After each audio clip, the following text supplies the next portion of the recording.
오늘 우리에게 주신 하나님의 말씀은 누가복음 18장 18절에서 30절 말씀입니다. 누가복음 18장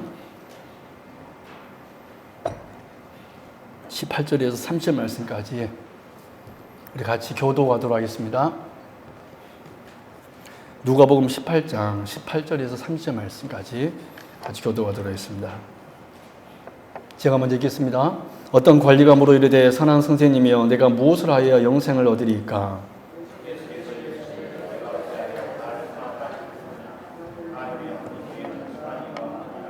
내가 계명을 안 하니 간음하지 말라, 살인하지 말라, 도둑질하지 말라, 거짓 증언하지 말라, 내 부모를 공경하라 하였느니라.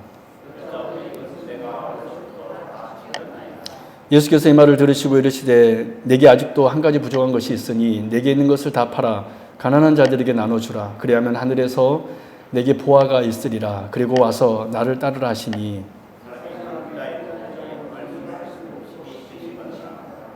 예수께서 그를 보시고 이르시되 재물이 있는 자는 하나님 나라에 들어가기가 얼마나 어려운지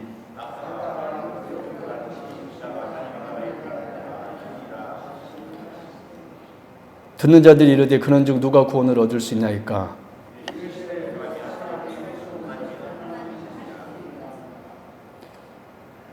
베드로가 여짜오되 보옵소서 우리가 우리의 것을 다 버리고 주를 따랐나이다.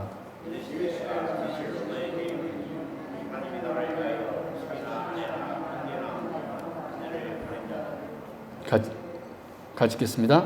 현세에 여러 배를 받고 내세에 영생을 받지 못할 자가 없느니라 하시니라. 아멘. 오늘은 누가복음 18장 말씀 같이 나누도록 하겠습니다. 여러분, 우리는 살면서 많은 기회를 갖게 되고 또한 많은 경험을 이렇게 하게 됩니다. 올 한 해에도 많은 기회를 갖게 될 것이고 또한 많은 경험을 또 하게 될 것입니다. 그런데 이런 기회와 이런 경험을 갖게 되는 요인들은 갖가지가 있는데 그 갖가지 요인 중에서도 가장 중요한 요인은 바로 만남이라고 할 수 있습니다. 그래서 좋은 만남이 있으면 좋은 기회도 생기고 좋은 만남이 있으면 또 좋은 경험도 하게 된다는 것이죠. 여러분, 그렇다면 가장 우리의 만남에서 가장 기본적으로 가장 중요한 만남은 어떤 만남이 있을까요? 당연히 부모와의 만남일 것입니다. 이것은 내가 선택한 것이 아니라 주어진 만남입니다. 부모가 또 자식을 선택하는 것도 아니고 자식이 부모를 선택하는 것도 아닙니다. 그리고 우리 생애에 있어서 또한 두 번째로 중요한 만남은 부부와의 만남일 것입니다. 남녀의 만남. 부모의 만남이 첫 번째로 그 만남이 중요한 만남이라면 두 번째 만남은 부부의 만남일 것입니다. 이 외에도 친구와의 만남, 또 선생님과의 만남, 이웃과의 만남 등 많은 중요한 만남들이 많이 있습니다. 저는 올 한 해 우리 성도님들 삶 속에서 만남의 축복이 있기를 진심으로 바랍니다. 좋은 사람 많이 만나서 좋은 기회도 갖고 좋은 경험도 할 수 있는 2024년 되기를 바랍니다. 그런데 오늘 본문 말씀을 보면 이런 사실을 잘 알았던 한 사람이 등장합니다. 그래서 오늘 이 시간 이 한 사람의 이야기를 우리 같이 살펴보면서 우리 인생에서 무엇이 가장 소중한지를 다시 한번 생각해 보는 그런 시간 될 수 있기 바랍니다. 그래서 오늘 말씀의 제목처럼 지금 내게 있는 부족한 한 가지가 무엇인지를 바로 알아서 오히려 우리의 삶 속에, 여러분의 삶 속에 채움의 역사가 있을 수 있는 기한을 있기를 바랍니다. 우리의 부족한 점이 무엇인지를 이 시간 다시 한번 발견하여서 오히려 채워지는 역사가 있기를 진심으로 바랍니다. 첫 번째, 흑이 세 가지 주제 같이 나누도록 하겠습니다. 첫 번째, 이 사람은 젊은 부자 관원이었습니다. 이 사람은 오늘 본문에 등장한 이 사람은 젊은 부자 관원이었습니다. 한마디로 세상에서 나름 성공한 사람이 이 사람이었습니다. 여러분, 차근차근 살펴보도록 하겠습니다. 오늘 본문 18절 말씀 보면 어떤 관리가 물어 이르되 선한 선생님이여 라고 이렇게 기록되어 있는 것을 보게 됩니다. 어떤 관리가 물어 이르되 선한 선생님이여. 그렇습니다. 우리는 이 말씀을 통하여서 이 사람이 관원이었다는 것을, 관리였다는 것을 우리가 알 수 있습니다. 여러분, 당시 고대 근동 제방에서 이 고급 관리가 되는 나이가 있었는데 30세가 되어야 됐었습니다. 그래서 요셉도 총리가 몇 세 때 됐습니까? 30세 됐습니다. 그래서 당시 이 고급 관리에 되기 위해서는 가장 기본적으로 30세 이상은 되어야지만이 그 관리직을 맡을 수가 있었습니다. 그런데 오늘 이 누가복음 18장과 동일한 본문이 기록된 마태복음 19장 말씀 보면 이 사람을 청년이라고 기록되고 있는데요. 청년이라고 기록되어 있으니 또한 관리라고 기록하고 있으니 아마 이 사람은 30대 초반 정도가 되지 않았나라고 이렇게 생각됩니다.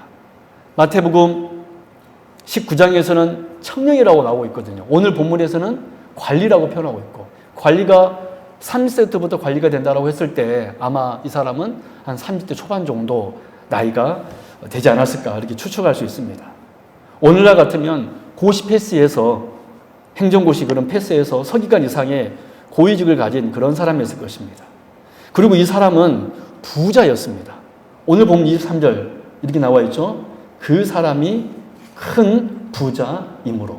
그 사람이 큰 부자이므로. 그래서 이 사람은 젊은 간원인과 동시에 부자였습니다.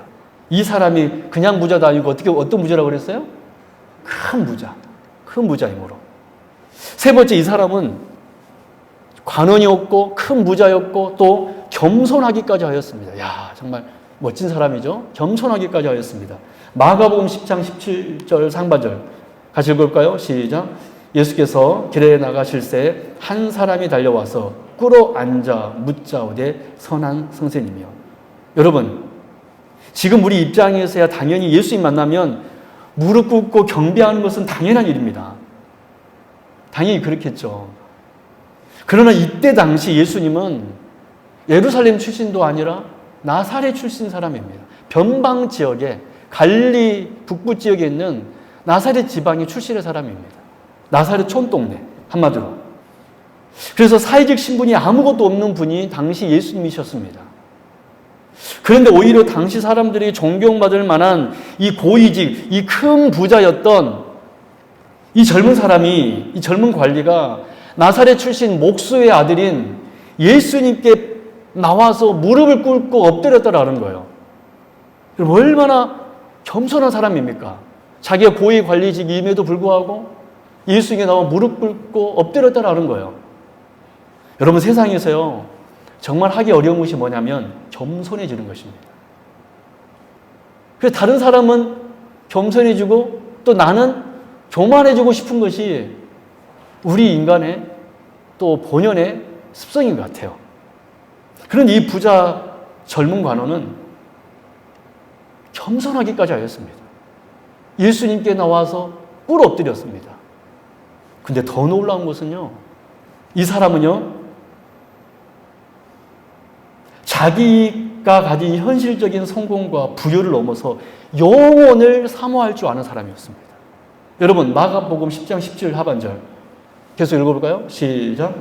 달려와서 끌어왔자 묻자오되 선한 선생님이여 내가 무엇을 하여야 영생을 얻으리까? 여러분, 사람들이 무언가를 가지지 못했을 때는요 이상주의가 됩니다. 이상주의. 근데 막상 무언가를 가지게 되면 보통 현실주의가 됩니다. 예를 들어서 내가 물질만 있으면 정말 하나님 앞에 헌신할 거야. 가난한 자를 도울 거야. 하나님 저게 물질만 주십시오. 여러분, 우리가 그런 기도 많이 하지 않습니까? 근데요, 막상 물질을 가지면 현실주의가 됩니다. 어떻게 됩니까? 언제 그러냐는 듯이, 언제 그러냐는 듯이 그냥 딱 이렇게. 이게 바로 우리의 모습이에요.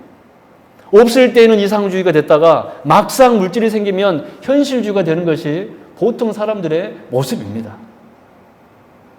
그런데 이 사람은요, 큰 부자였지만 영생에 대한 열망도 있었다라는 거예요. 여러분, 이렇게 이 사람은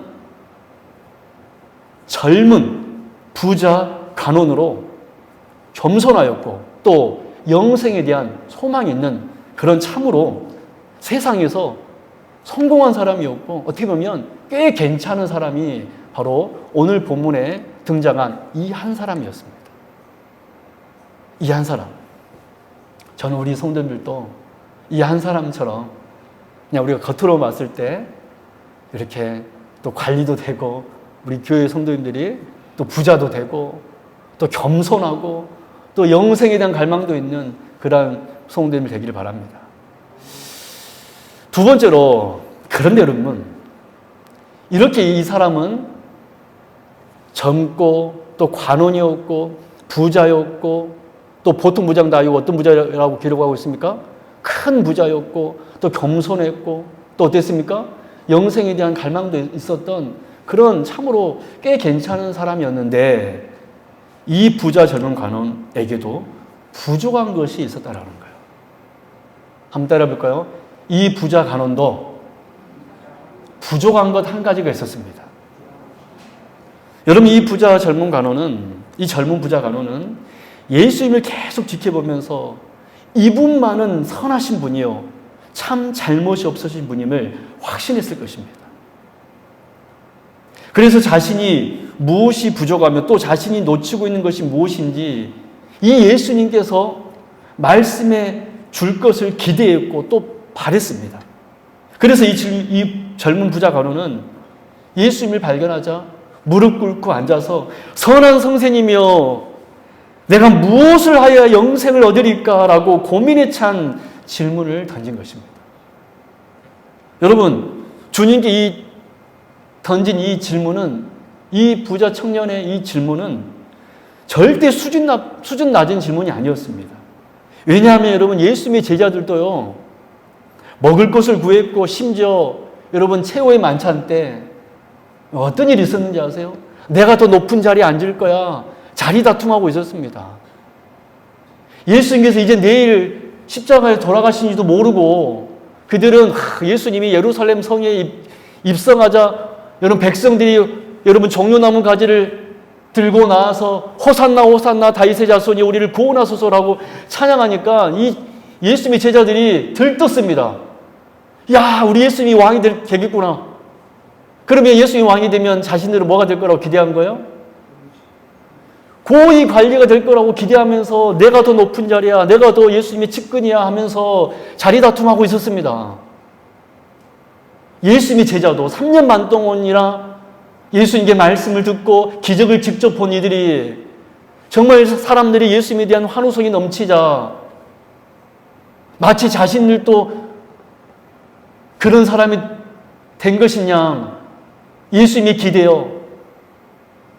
여러분, 제자들까지도 이렇게 자리 다툼을 했음에도 불구하고 그런데 이 부자 간호는, 이 젊은 간호는 영생에 대해서 관심을 가졌기 때문에 이 질문은 수준 낮은 질문이 아닙니다. 수준 높은 질문입니다. 지금 이 사람은 정말 인생의 근본적이고 아주 중요한 질문을 하고 있는 것입니다. 그런데 이 젊은 부자 간호의 질문을 우리가 자세히 보면 참 귀한 질문이었지만 한 가지 문제가 있었다는 것을 알 수 있습니다. 여러분, 예수님께서 영생에 대해서 뭐라고 말씀하셨습니까? 여러분, 요한복음 17장 3절에서 뭐라고 말씀하셨죠? 여러분, 이거 굉장히 누가 영생에 물어보면 이렇게 대답하십시오. 예수님께서 정확히 말씀하신 것입니다. 시작. 영생은 곧 유일하신 참 하나님과 그의 보내신 자 예수 그리스도를 아는 것이니다. 아멘. 그렇습니다. 여러분, 영생은 분명 무엇을 하는 문제가 아니라 삶의 문제임을 예수님께서 말씀해 주셨습니다. 영생은 아는 것이다. 누구를 아는 거예요? 하나님을 아는 것이다. 하나님을 알아갈 때 우리는 영생을 누리고 경험할 수 있다. 이것은 어떤 한 철학자가 이야기한 것이 아니라 예수님께서 영생에 대해서 정의를 내렸습니다. 우리는 영생하면 어떤 것이 생각나죠? 영원히 사는 것. 당연히 영생이라는 영원히 사는 게, 여러분, 왜 영생이 단지 영원히 사는 것이 아니냐면, 왜 아니냐면, 여러분, 예수 안 믿는 사람들도 영원한 생명이 있게 될 줄로 믿습니다. 왜 그런지 아세요? 지옥에 가서도요, 영원한 생명이 주어집니다. 그래서 영생이라는 건 단순히 영원한 생명, 이것은 굉장히 소극적인 개념이에요. 왜냐하면 지옥 가는 사람들도 어떻게 살고 있으니까? 영원히 사니까. 그래서 영생은 단순히 영원히 사는 개념을 넘어서 누구를 아는 거예요? 하나님을 아는 것입니다. 이건 단순히 지식적으로 안다는 것만을 의미하는 것은 아닙니다. 물론 여러분 성경에서 안다라는 것은 예수님과 깊은 관계를 맺는다는 의미입니다. 히브리 말로 아다라는 말인데 이것은 부부와의 성적 관계를 의미해요. 무슨 말입니까? 가장 친밀하게 안다라는 거예요. 그래서 우리가 이 하나님을 안다는 것은 어떤 뜻이냐면 하나님과 뗄래야 뗄 수 없는 완벽한 관계를 이루고 있다는 걸 의미하는 것입니다. 할렐루야. 영생은 바로 그런 겁니다. 하나님을 깊이 있게 아는 거예요. 하나님을 깊이 있게 아는 거. 이것이 영생이에요. 근데 이 부자 간호는 이 영생에 대해서 뭐라고 질문하고 있습니까? 선한 선생님이요. 무엇을 하여야 영생을 얻으리까? 라고 질문하고 있는 것입니다. 무엇을 해야 내가 천국 갈 수 있습니까? 공양매 300석 바치면 여러분 천국 갈 수 있습니까? 임당수에 내 몸 바쳐서 공양미 300석 또 불견일처럼 3000배 하고 공덕을 쌓으면 우리에게 영생에 주어지는 것입니까? 이는 마치 이것과 마찬가지로 이 사람은 정말 수준 높은 귀한 질문을 했지만 한 가지 틀렸다라는 거예요. 영생은 절대로 무엇을 하는 문제가 아닙니다. 영생은 하나님의 은혜로 주어진 줄로 믿습니다. 마치 우리가 내 부모의 자녀가 된 것이 내가 선택이 된 것이 아니라 하나님의 예정하신 가운데 하나님의 섭리 가운데 이루어진 것처럼 우리가 하나님의 자녀가 되는 것 또한 우리의 선택이 아니라 우리의 어떤 행위의 문제가 아닌 하나님의 전적인 출생인 줄로 믿습니다. 그런데 그럼에도 불구하고 이 질문이 올바르지 않음에도 불구하고 예수님께서는 이 젊은 부자 간원의 질문대로 대답해 주십니다. 우리 20절 말씀 같이 읽습니다. 시작. 내가 계명을 안 하니 간음하지 말라, 살인하지 말라, 도둑질하지 말라, 거짓 증언하지 말라, 내 부모를 공경하라 하였느니라. 즉 예수님께서는 이 젊은 부자 간원에게 하나님의 계명을 온전히 지켰냐고 묻는 것입니다. 그러자 여러분 놀라지 마십시오. 이 부자 젊은 간원은요 아주 당당하게 21절에서 이렇게 말합니다. 이것은 내가 어려서부터 다 지켰나이다. 여러분 아마도 이 사람이 지금까지 예수님 앞에 나온 사람 중에 가장 당당한 사람이지 않았는가. 여러분 만약 예수님께서 여러분에게 20절에서 이렇게 이 계명을 네가 지켰느냐라고 했을 때 여러분 중에 당당하게 예수님 제가 어려서부터 이 모든 것을 다 지켰습니다라고 당당하게 말할 수 있는 분 우리 성도님 중에 계신 분 계십니까? 당당하게 저는 하나님의 계명을 완전하게 어려서부터 저는 다 지켰습니다라고 당당하게 대답할 수 있는 분 혹시 이 자리에 계십니까? 그런데 여러분 이 사람은요 예수님의 질문 앞에 뭐라고 그랬습니까? 예, 저는 어려서부터 계명을 다 지켰나이다. 예수님께서 이 젊은 부자 간원의 이 말을 듣고 이제 아주 중요한 말을 하십니다. 여러분 22절 같이 볼까요? 이것이 오늘 두 번째 주제의 핵심입니다. 시작. 예수께서 이 말을 들으시고 이르시되 내게 아직도 한 가지 부족한 것이 있으니 그분은 언더라인 치실래요? 네가 아직도 한 가지 부족한 것이 있으니 내게 아직도 한 가지 부족한 것이 있으니 이 젊은 부자 간원은 당당하게 모든 율법을 다 지켰다고 당당하게 말하고 있지만 예수님께서는 그에게 부족한 것이 있다라고 말씀하고 있는 것입니다. 사랑 여러분, 우리는 여기서 아주 당연하지만 아주 중요한 진리 한 가지를 발견할 수 있습니다. 그것이 무엇입니까? 이 세상 모든 사람들은 여러분 우리가 지금까지 이 부자 젊은 간원이 어떤 사람인지를 간단하게 살펴보았잖아요. 어떤 사람이었습니까? 관리였습니다. 어떤 사람이었습니까? 큰 부자였습니다. 어떤 사람이었습니까? 겸손한 사람이었습니다. 어떤 사람이었습니까? 영생에 대한 갈망되는 사람이었습니다. 너무나도 어떤 사람이었습니까? 자기 말로는 어려서부터 율법을 다 지키는 사람. 여러분 이 사람만큼 완벽한 사람 있습니까? 아마 세상 사람들이 다 부러워하는 야, 저 사람은 진짜로 다 갖췄구나. 근데 예수님께서는 그 사람이 뭐라고 그랬습니까? 내게 아직도 한 가지 부족한 것이 있으니. 여러분, 우리가 이 사실 통하여 깨닫는 영적 교훈은 이 세상 그 어떤 사람도 심지어 정말로 도덕적으로나 윤리적으로나 그렇게 완벽해 보이는, 또 세상적으로나 물질적으로 보나 정말 모든 것을 다 가진 이 사람조차 부족한 것 한 가지가 있다라는 거예요. 그렇습니다. 우리 인간의 영혼과 마음에는요, 세상 오만 것을 다 채워도 채워지지 않는 공간이 있습니다. 그래서 이 인생의 진리를 깨달은 솔로몬도 전도서에서 뭐라고 고백했습니까? 여러분, 솔로몬만큼 부자가 없었고 솔로몬만큼 누려본 사람이 없습니다. 근데 그도 그의 인생 말년에 뭐라고 여러분 고백하고 있습니까? 전도서 1장 2절, 너무나 유명한 구절입니다. 전도자가 이르되 헛되고 헛되며 헛되고 헛되니 모든 것이 헛되도다. 다 누려봤다라는 거예요. 쾌락, 세상의 즐거움, 명예, 지위, 지혜, 지식, 정말 아마 솔로몬만큼 다 누려본 사람 없을 겁니다. 스바의 왕이 여러분 솔로몬을 여러분 시험하기 위하여서 왔었잖아요. 그럴 때 온갖 어려운 질문을 다 했습니다. 근데 솔로몬이 대답하지 못한 것이 없었다고 기록하고 있어요. 근데 또한 놀라운 것은 그 솔로몬의 왕궁을 보니까, 또 솔로몬들의 신하의 그 의복을 보니까 왕의 의복뿐만 아니라 신하들의 의복도 보니까 황홀할 지경이었다고 그랬습니다. 그 솔로몬이 다스린 그 나라를 보니까 어떠할 지경이었다? 황홀할 지경이었다. 그 모든 것을 누려본, 정말 안 믿는 사람이 와서 보니까 황홀할 정도로 아름다운 곳에서 살고 있는 그 솔로몬이 했던 고백, 그 마지막 했던 고백이 뭐예요? 헛되고 헛되니. 헛되고 헛되니 모든 것이 헛되도다. 여러분, 오늘 본문에 이 사람은 젊은 사람이었습니다. 관원이었습니다. 큰 부자였습니다. 겸손했습니다. 열망이 영생에 대한 갈망도 있었습니다. 율법도 잘 준수하는 정말로 대단히 정말 훌륭한 사람이었습니다. 그런데 그런 그에게도 부족한 것이 있었다라는 거예요.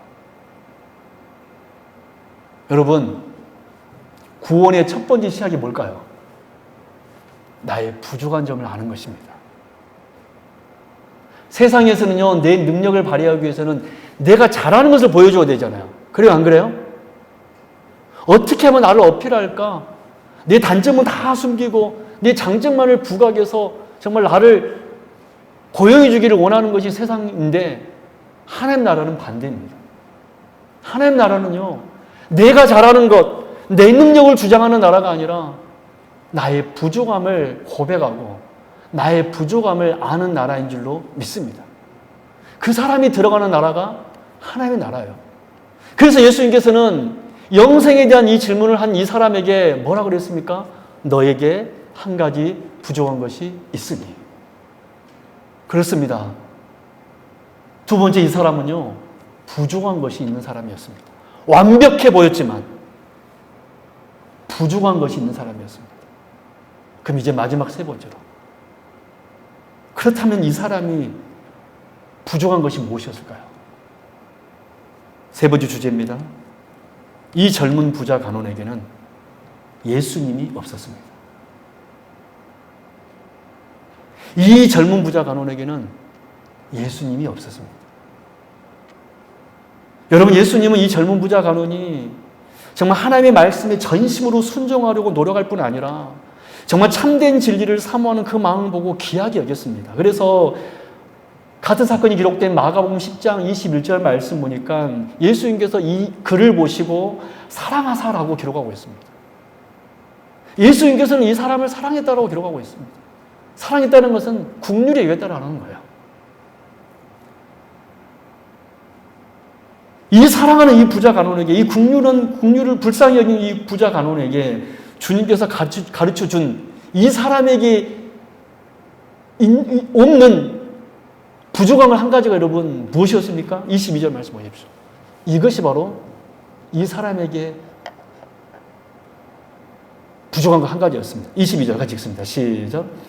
예수께서 이 말을 들으시고 이르시되 네게 아직도 한 가지 부족한 것이 있으니 내게 있는 것을 다 팔아 가난한 자들에게 나눠주라. 그리하면 하늘에서 네게 보화가 있으리라. 그리고 와서 나를 따르라 하시니. 이 성도님들 한번 잡아 보실래요? 이 부자 간원이 부족한 것 한 가지가 있었는데 그것이 무엇이었습니까? 무엇인 것 같습니까? 예수님을 따르지 않는 것. 한번 보겠습니다. 여러분, 이 부자 간원의 부족한 것이 무엇이었습니까? 그것은요, 좀 더 정확히 말하면 아직도 여전히 물질에 대한 욕망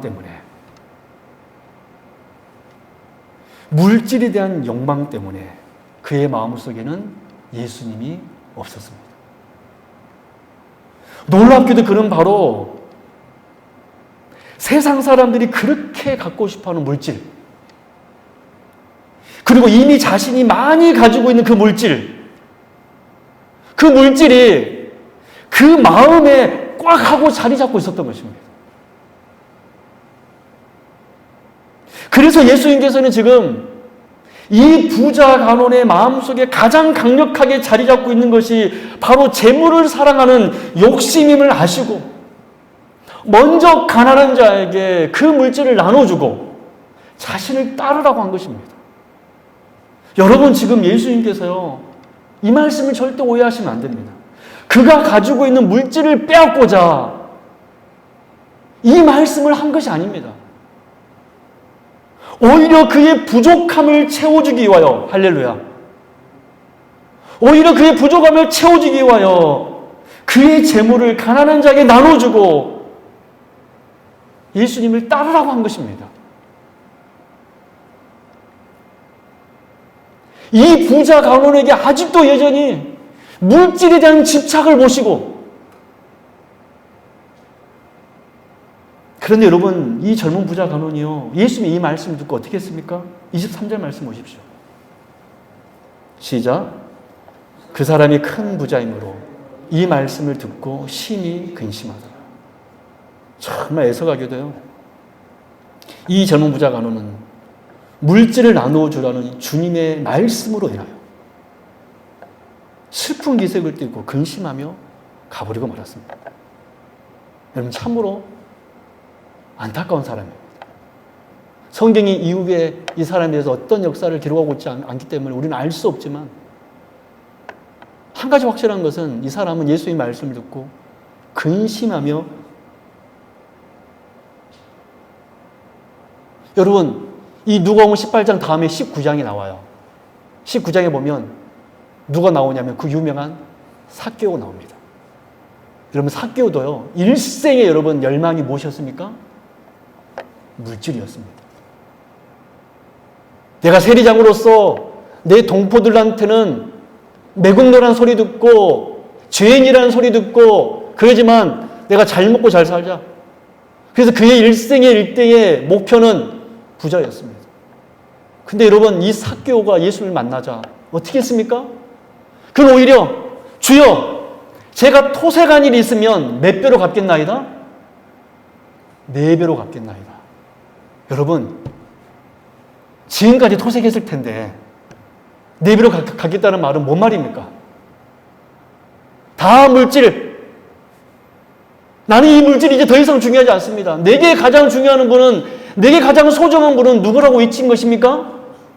우리 주님 예수 그리스도 3분뿐이시라고 외친 것입니다. 할렐루야. 그래서 그런 아브라함의 자손이 된 거예요. 진짜 아브라함의 자손. 그런데 여러분, 이 부자 청년은 어떻게 되었습니까? 가난한 자에게 나눠주고 나를 따르라고 했을 때 어떻게 했습니까? 슬픈 기색을 띠고 근심하며 돌아갔습니다. 사랑 여러분, 삭개오와 이 부자가는 왜 달랐을까요?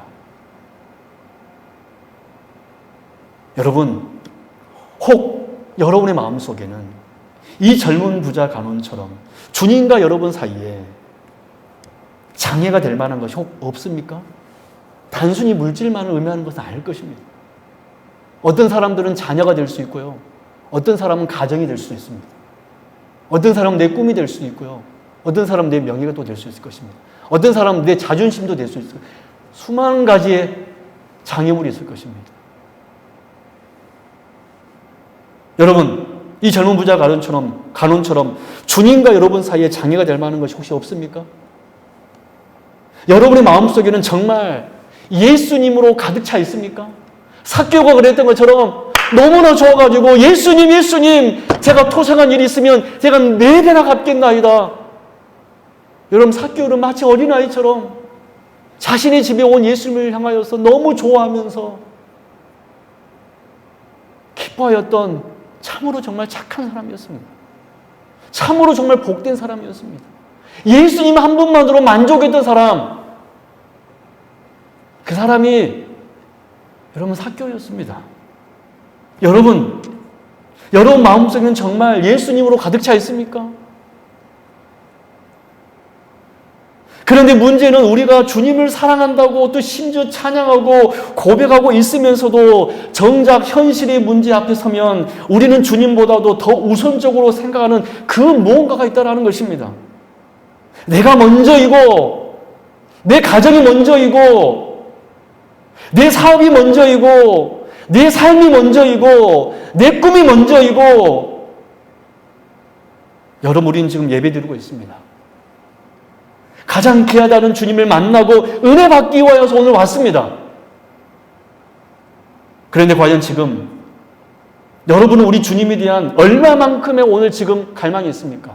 오늘 이 자리에 오셨을 때 어떤 마음으로 이 자리에 오셨습니까? 정말 사모하는 마음이 있으셨습니까? 정말 하나님을 정말 경배하고 싶어서 이 자리에 오셨습니까? 정말 예수님에 대한 갈망이 여러분 있습니까? 이 부자 관원과는 나는 다르다라고 여러분은 당당하게 말할 수 있습니까?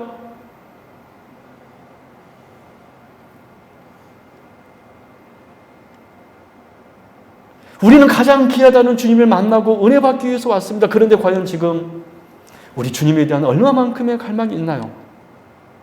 혹시 우리의 갈급함과 우리의 사모함이 예배 끝나면 예배당에 문을 나서면 금방 지워지는 그런 정도의 갈망 혹 아닙니까? 혹시 우리의 갈급함과 우리의 사모함이 예수님을 통하여서 무언가를 얻으려는 그런 갈망 아닙니까? 다시 말씀드립니다. 우리가 살아갈 때 분명 물질 필요합니다. 건강도 필요합니다. 능력도 필요합니다. 젊음도 필요합니다. 힘도 필요합니다. 하지만 그것이 주님보다 더 소중한 것은 아닙니다. 아무리 그것이 나의 인생에 정말 필요한 것일지라도 그것이 우리 주님보다 더 소중한 것은 아닙니다. 여러분, 우리 주님보다 더 소중한 것은 이 세상 어디에도 없는 줄로 믿습니다.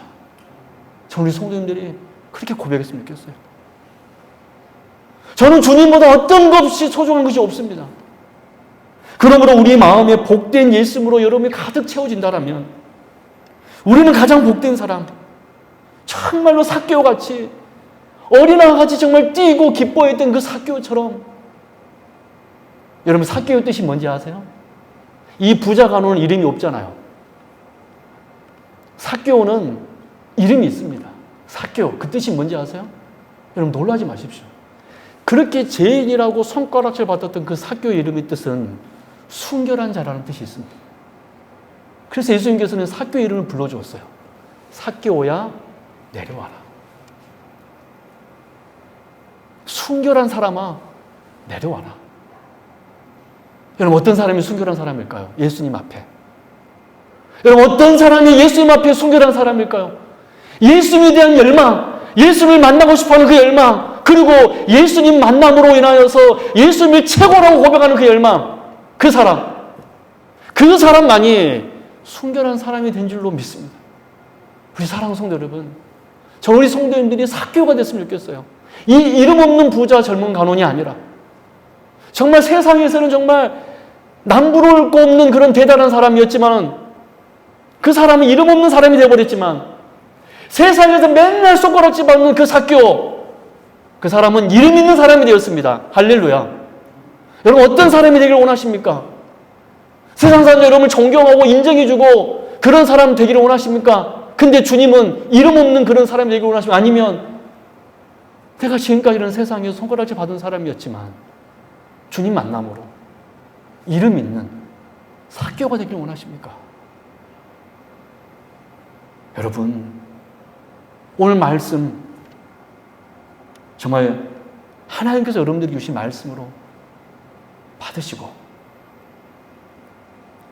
하나님 제 마음속에 오셔서 주님 한 분으로 채워주옵소서 라고 기도하며 간구하는 오늘 이 밤 되기를 바랍니다. 이런 말씀 맺도록 하겠습니다. 오늘 우리는 어느 부자 젊은 간원의 사건을 통하여 우리에게 무엇이 가장 소중한지에 대해서 생각해 볼 수 있었습니다. 우리에게 가장 소중한 분은 예수 그리스도 뿐이십니다.